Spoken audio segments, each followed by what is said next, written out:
Boa noite a todos. Que a paz do Senhor esteja conosco hoje e sempre. Que tenhamos mais uma noite serena, agradável, de boas reflexões, ao lado de Jesus, que com certeza conosco aqui agora está. Antes da nossa fala propriamente dita, eu quero agradecer do fundo do coração a vocês pela acolhida. Eu estou muito feliz e honrado pela oportunidade, e se Deus nos permitir, teremos outras, não é? Como a Marisa anunciou, nós conversaremos hoje sobre educação para a morte. Nas duas palestras anteriores que aqui realizamos, eu tenho alertado as pessoas de que todo mundo vai morrer. Tenho dado esse toque, não é? Eu espero que aqui ninguém esteja surpreso com essa notícia. Meus irmãos, no Brasil, o país da maioria de nós, morrem aproximadamente 1.100.000 pessoas por ano.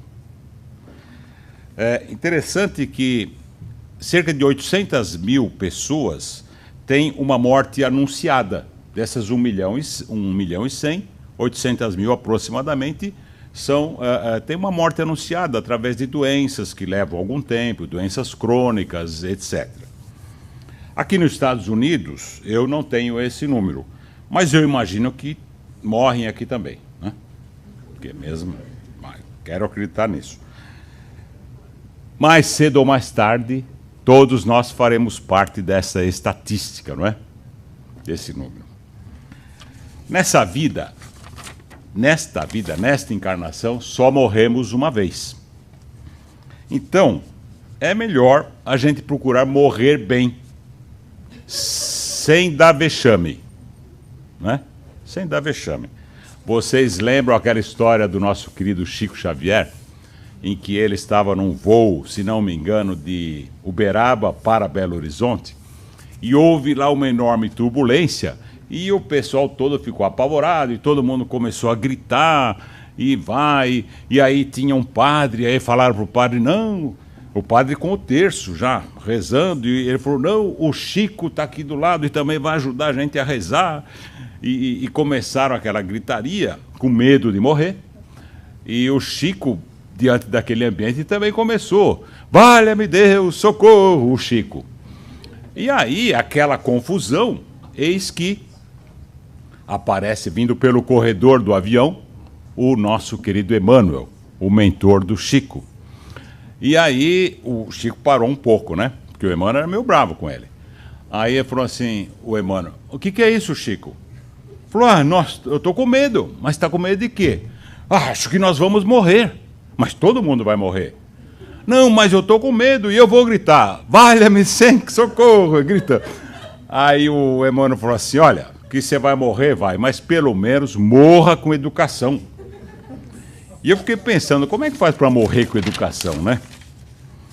Na questão 853 de O Livro dos Espíritos, a certa altura os espíritos superiores dizem assim, quando esse momento chega, seja por um meio ou por outro, não podeis dele vos livrar. Não dá para escapar. Na questão seguinte, Kardec pergunta, melhor dizendo, sob qualquer que seja o perigo, não morreremos quando a hora não é chegada? Então Kardec pergunta, escuta, que eu vou morrer, eu sei, e que já tenho um planejamento para isso. Mas, independente do perigo que eu passe, se não for a minha hora, eu não vou? Não, não vai. Mas, dizem os espíritos superiores, mas quando é chegada a sua hora de partir, nada vai poder impedir. Uma vez falando numa outra palestra sobre medo, e aí comentava sobre isso, então, porque a gente tem visto, né, relatos de pessoas que vão para o aeroporto ali para fazer o check-in, e aí, por alguma razão, acaba não conseguindo embarcar, chega 2, 3 minutos atrasados e situações assim, não embarca. Aí depois um acidente, não é, uma fatalidade, e a pessoa, então, agradece por não estar naquele voo. É porque não era para estar mesmo. E quando chega o dia, todo mundo vai estar no voo que vai cair. Aí um rapaz na plateia falou assim, levantou a mão e falou assim, mas escuta, e se for o dia do piloto? 300 pessoas no avião? E se for o dia do piloto? Aí pensei e falei assim, olha, se for o dia do piloto, ele não vai embarcar. Não é? Não é a hora dele. Outra informação do Livro dos Espíritos é que o gênero, a forma que deixaremos esta vida já foi previamente planejada antes do nosso reencarne. Ou seja, o jeitinho que nós vamos partir já foi definido antes. A gente lembra também que, de acordo com a lei de conservação, todos nós temos obrigação moral de preservar a nossa vida corpórea o tanto quanto nos for possível. Não é porque a morte é inevitável e porque todos vamos passar por ela que a gente deve deixar a vida me levar, não é? Não é por aí. Na questão 941, Kardec diz assim, a moderação dos desejos do homem, olha que interessante, dá ao seu espírito calma e serenidade. Eu fiquei encantado com essa expressão trazida há tanto tempo atrás, há 160 anos atrás, não é? Moderação dos desejos do homem. O nosso grande desafio é educar os nossos sentimentos. Educar os sentimentos, educar a nossa forma de agir, de pensar, não é? Vamos então trazer o nosso tema mais propriamente dito. Em geral, as pessoas têm um certo receio de discutir, de pensar sobre esse assunto, fogem do tema, não é? Não nós espíritas, porque a gente já está tranquilo, né? Um dia conversava com um amigo que eu falaria sobre esse tema de educação para a morte. Ele falou, mas para que você vai fazer isso? Por quê? Esquece. Isso tudo é em função do medo que nós temos do desconhecido. O outro lado, não é?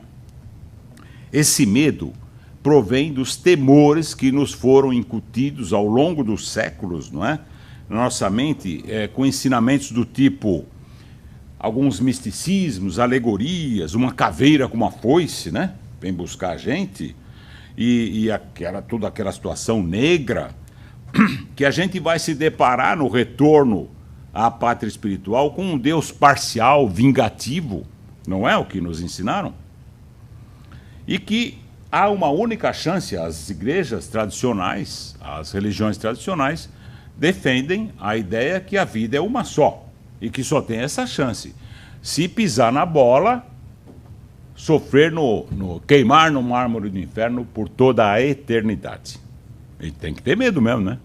Porque nós não somos lá nenhum Brastemp, então agora estou perdido quando chegar lá. E tem também muita gente que pensa que após a morte do corpo físico vem o nada. Os ateus. Minutos antes da gente começar, estava passando a música lá, Epitáfio dos Titãs, não é isso? E tem uma frase que diz assim, o acaso vai nos proteger. Exatamente naquele slide tinham alguns arbustos, e eu me lembrei, em função da palavra acaso, de uma historinha que eu vou contar para vocês, eu não vou resistir. Tinha um ateu convicto mesmo, aqueles de 4 costados. E aí, durante toda a vida, ele defendeu o ateísmo. Era um homem com uma certa cultura, defendeu o ateísmo. Certa feita, ele estava passeando num bosque, então, muito agradável, aprazível, as árvores, os passarinhos cantando, havia uma brisa no ar, não é? Um riacho que corria assim, muito bonito. E ele, o nosso ateu, pensava assim, puxa vida, mas que legal, como que o acaso deu tão certo, né? Porque o universo, para o ateu, é obra do acaso. E é impressionante, porque os astros não batem um no outro, tudo funciona perfeitamente. Deu sorte, né? Do caos, essa maravilha. E aí, ele observando, pensando, que maravilha, o acaso deu certo mesmo e tal. Nisso ele ouviu um barulho atrás, assim, né, numa moita, e olhou para ver o que era, um baita de um urso enorme saindo de lá do mato, e começou a correr atrás dele, do nosso ateu. E ele tá que corre. E aí, a certa altura, ele foi olhar por cima do ombro para ver que distância estava o urso. Quando ele retornou para continuar correndo, tinha lá um galho de uma árvore, ele tropeçou e se estatelou no chão. Quando ele quis levantar, o ursão já estava lá, com a pata esquerda assim, no peito dele, com aquelas garras, e com a direita já pronto para abaixar. Nesse exato instante, o nosso ateu falou, ai meu Deus! Porque avião caindo não tem ateu, né? Aí, o tempo parou. Parou. A brisa parou, os passarinhos pararam de cantar, o riozinho parou de correr, claro que o urso também parou, e aí uma luz. E dessa luz uma voz. Falou, escuta, você aí que sempre falou mal de mim, e agora? Será que diante dessa situação você vai mudar de ideia? Será que eu posso contar com você falando da criação divina? E o ursão lá e tal, o nosso ateu falou assim, Senhor, seria hipocrisia da minha parte dizer que a partir de agora eu serei um crente convicto e que vou só falar da criação e tudo. Então, estou com uma certa dificuldade de admitir isso. Prometo pensar no assunto. Mas, por enquanto, não daria para o senhor tornar o urso cristão? E aí a voz, que assim seja. Aquela luz subiu, a brisa voltou, os passarinhos voltaram a cantar, o riozinho voltou a correr, e nesse instante, o urso recolheu as patas ao peito, abaixou a cabeça e disse, Senhor, agradeço por este alimento que eu vou comer agora. Porque, naturalmente, é uma atitude cristã, não é? Agradecer o alimento. Todos nós sabemos que vamos continuar existindo após a passagem. O problema é que como estaremos, não é? Para onde iremos? Com quem? Com quem vamos encontrar lá? Nós espíritas sabemos disso, desse processo, não é? Mas o fato de sabermos não é um indicativo que a gente vai ter garantido um bom lugar no plano espiritual. Dizem os espíritos superiores que nós espíritas damos muito trabalho quando a gente chega lá. Porque a gente, como estuda um pouco, dentre as religiões, o espírita é o que mais lê, estuda, participa de encontros como esse, não é? E aí, chega lá no plano espiritual se achando, sabe? Se achando a última bolacha do pacote, né? Não, porque eu já sei esse negócio, causa e efeito, reencarnação, né? E dá um trabalho danado. Diz que Eurípides Barçanufo fundou até um hospital no plano espiritual, o Hospital Esperança, exatamente para cuidar dos espíritos, porque chega lá se achando, né? É importante que a gente se eduque para a morte. Tem uma passagem interessante, 600 anos antes de Cristo, com Sócrates, o grande precursor do cristianismo, não é? Então, quando o júri de Atenas condenou Sócrates à morte, ele estava lá na prisão, não é? Em vez de dar-lhe um prêmio, um grande homem, a sua esposa, que estava assistindo o julgamento, saiu correndo quando houve a condenação e foi até a prisão e falou, Sócrates, os juízes te condenaram à morte. E ele calmamente olhou e falou, mas eles também estão condenados. Como nós, né? E a mulher, desesperadamente, ela falou assim, mas é uma sentença injusta. E ele, com aquela calma, falou assim, mas você preferia que fosse justa? Educação para a morte, né? Na verdade, nesta vida, por causa desse consumismo, o marketing e todas essas situações, né, a gente só é educado para a vida material especialmente, a vida física.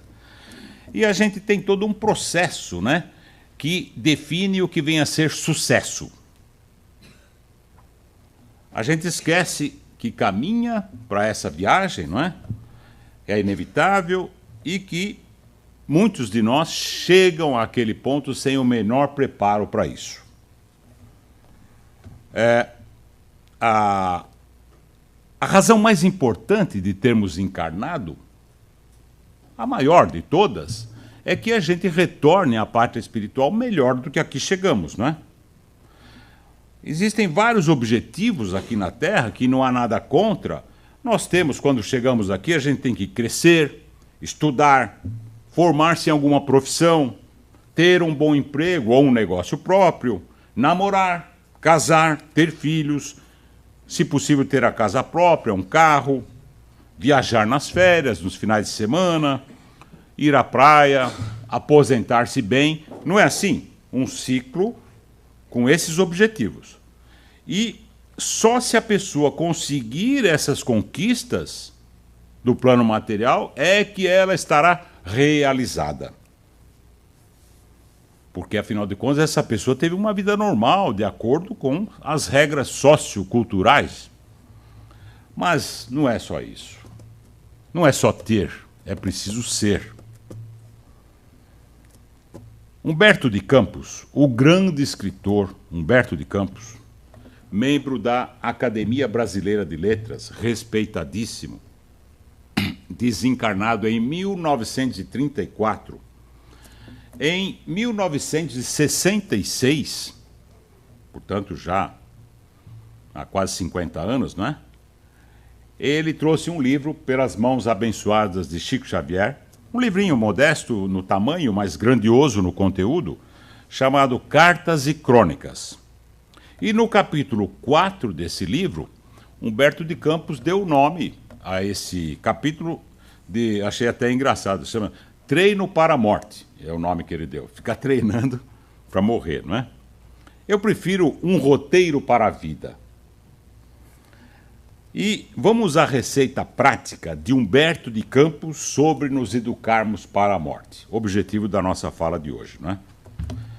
Ele diz assim: comece a renovação dos seus costumes pelo prato de cada dia. Diminua, isso em 66, diminua gradativamente a volúpia de comer a carne dos animais. Olha a frase que ele diz: o cemitério na barriga, forte, né? É um tormento depois da grande transição. Emmanuel indica, numa de suas obras, que o futuro do homem é o vegetarianismo. À medida, chegará um dia em que nós não precisaremos mais depender da morte dos nossos irmãos menores, né?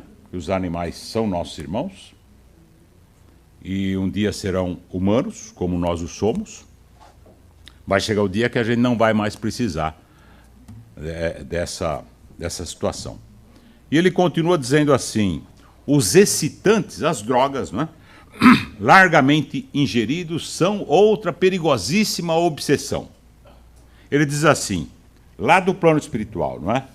Tenho visto muitas almas de origem aparentemente primorosa, dispostas, lá no plano espiritual, a trocar o próprio céu pelo uísque aristocrático ou pela nossa cachaça brasileira. Quer dizer, o cara chega lá na dependência química, não é? E sofre, é muito sofrimento. Ele diz também: tanto quanto lhe for possível, evite os abusos do fumo, infunde pena à angústia dos desencarnados amantes da nicotina. Diz ele que dá pena. Você sabe que a nicotina causa uma dependência impressionante, né? Tem estudos até que indicam que a dependência é até mais forte que da cocaína, a nicotina. Não se renda à tentação dos narcóticos. Por mais aflitivas que pareçam as crises do estágio no corpo, aguente firme os golpes da luta. As vítimas das drogas em geral demoram-se largo tempo na cela escura da sede e da inércia. É muito triste mesmo. E lá vai Humberto. E o sexo? Guarde muito cuidado na preservação do seu equilíbrio emotivo. Temos aqui muita gente boa, diz ele, carregando consigo um verdadeiro inferno em função do sexo desregrado. Então ele já falou do alimentação, das drogas, vícios, etc., e do sexo. Ele continua: se você possui algum dinheiro ou detém alguma posse terrestre, não adie doações, caso esteja realmente inclinado a fazê-las. Grandes homens que admirávamos no mundo pela habilidade e poder com que faziam importantes negócios, aparecem junto de nós, no plano espiritual, muitas vezes parecendo crianças desesperadas por não terem mais os talões de cheque. Agora o cartão de crédito, claro, né? Tem um conto trazido num artigo pelo nosso querido Richard Simonetti, e ele fala que Esopo, não sei bem a pronúncia, um lendário autor grego, inclusive atribui-se a ele a paternidade da fábula como gênero literário, não é? E as fábulas de Esopo são sempre de caráter moral, alegórico.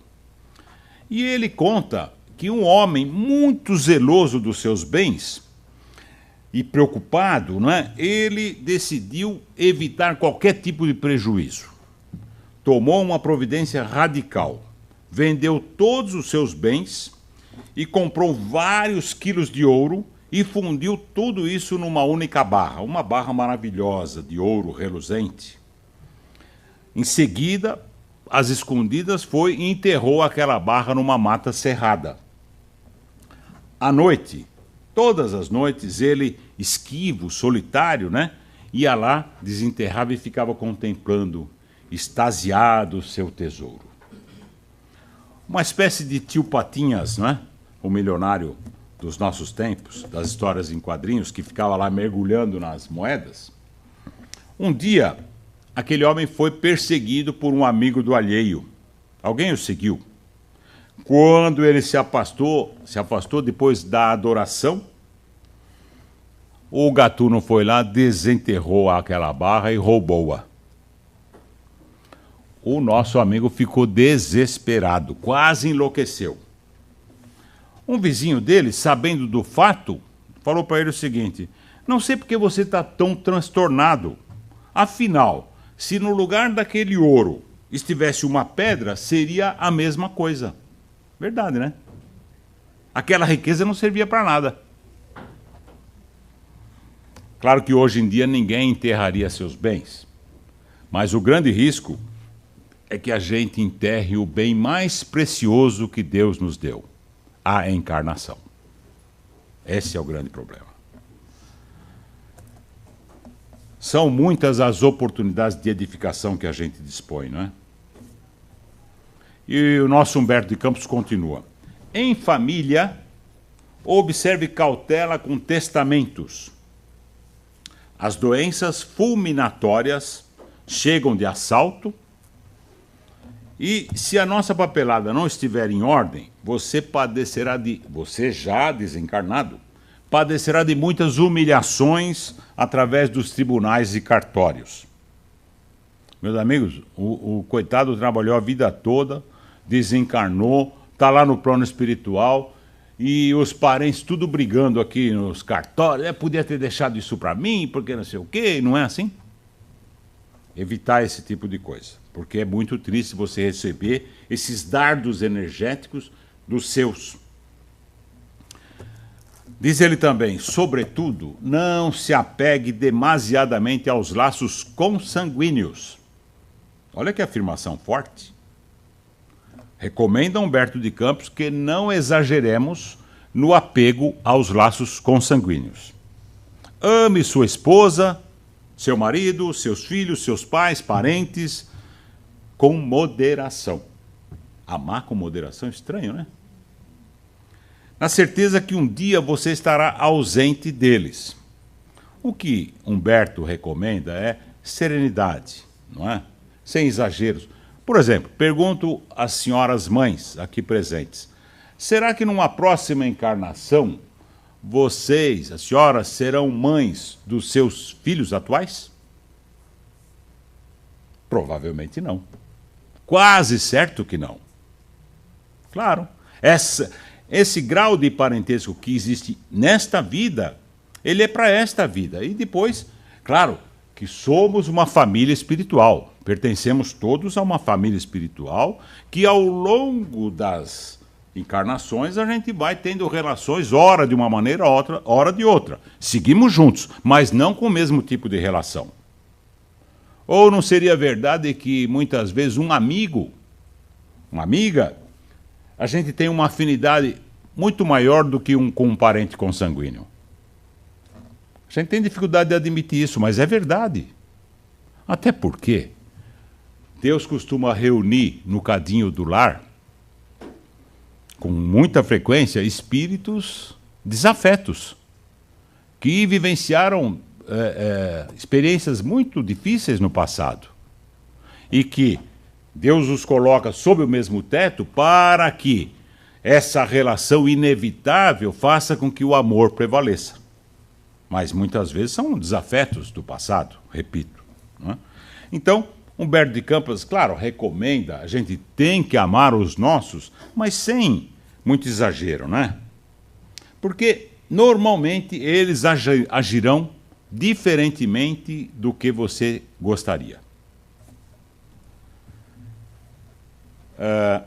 Ele continua também dizendo o seguinte: se você já possui o tesouro de uma fé religiosa, viva de acordo com os preceitos que ela abraça.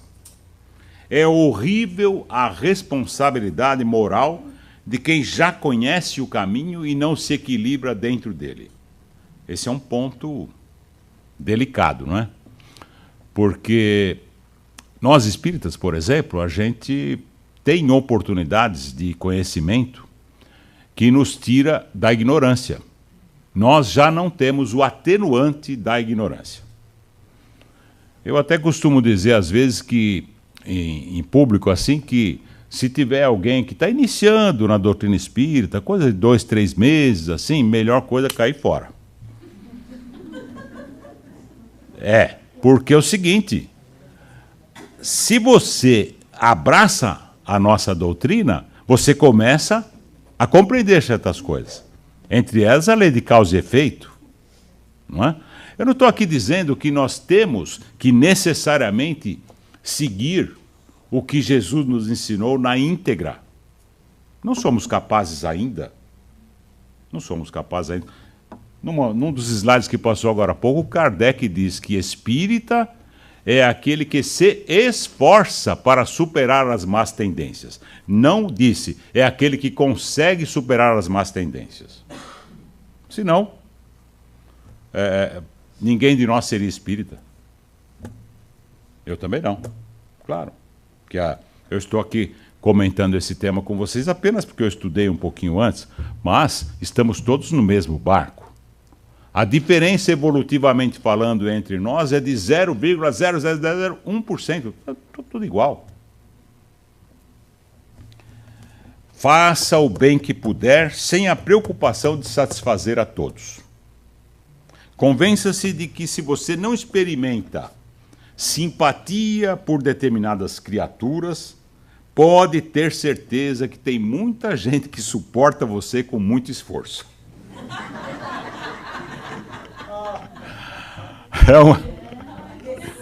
E não é? A gente se acha o máximo, né? Aliás, tem o seguinte, a culpa é sempre do outro, né? Claro, nós somos ótimos. O outro é que está errado. Lógico. Por essa razão, ele diz, conserve sempre um nobre sorriso. mesmo diante das dificuldades. Trabalhe, trabalhe sempre sem cessar. O serviço é o melhor dissolvente das nossas mágoas. É verdade, não é? Evita a depressão e outros males, não é? Joana de Ângeles diz que só é solitário quem não é solidário. Só é solitário quem não é solidário. Ajude-se através do cumprimento dos seus deveres. Ah, mas qual é o meu dever? Falávamos outro dia, não é, sobre o planejamento reencarnatório. Todos nós encarnamos com uma lista de tarefas pelas quais nós imploramos e concordamos em realizar. Ah, mas eu não sei o que era aqui. Nós temos o véu do esquecimento. Faz o seguinte, com humildade, honestidade consigo mesmo, vá até o espelho e comece a analisar com sinceridade as suas imperfeições. Não vocês aqui que são espíritos, aqui dos Estados Unidos, tudo. Estou falando das pessoas aí. Não é? Analise as suas imperfeições e tenham certeza, o nosso dever está aí. Claro. Nós tivemos a oportunidade encarnatória para tratar das nossas imperfeições. A minha é uma, dele, outra, assim por diante. Claro.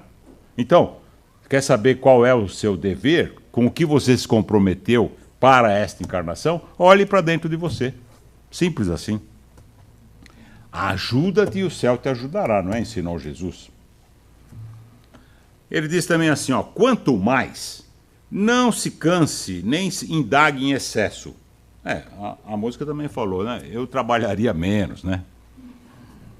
Porque com mais tempo ou menos tempo, a morte vai lhe oferecer o seu cartão de visita. Cheguei. Vamos procurar, então, seguir essa jornada, na medida do possível, da melhor forma, buscando seguir o que Jesus ensinou dentro das nossas possibilidades, mesmo que modestamente, mas nessa direção, como disse a Marisa na abertura. Humberto de Campos recomenda que, em quaisquer circunstâncias, mantenhamos um sorriso. É difícil? É. Até porque tem o seguinte, é uma questão até de inteligência, sabe? Porque ninguém gosta de ficar perto dos espinhos. A gente quer ficar perto das flores. Você, na relação com aquela pessoa que sempre está reclamando de tudo, você chega e fala assim, hoje eu acordei com uma ligeira dor de cabeça. E a pessoa fala assim, e eu então?